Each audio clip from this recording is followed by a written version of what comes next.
Yesterday night around 9:30 we came down from this mountain. You can see there's two mountains. Between there have some narrow place. We came from that mountain on that narrow place to there is a paddy field. No, we came through this paddy field to that temple. Yesterday we walked more than 25 kilometers. We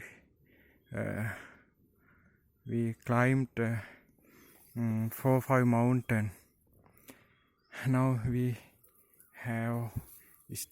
have started today journey to the on this path towards the Ajahn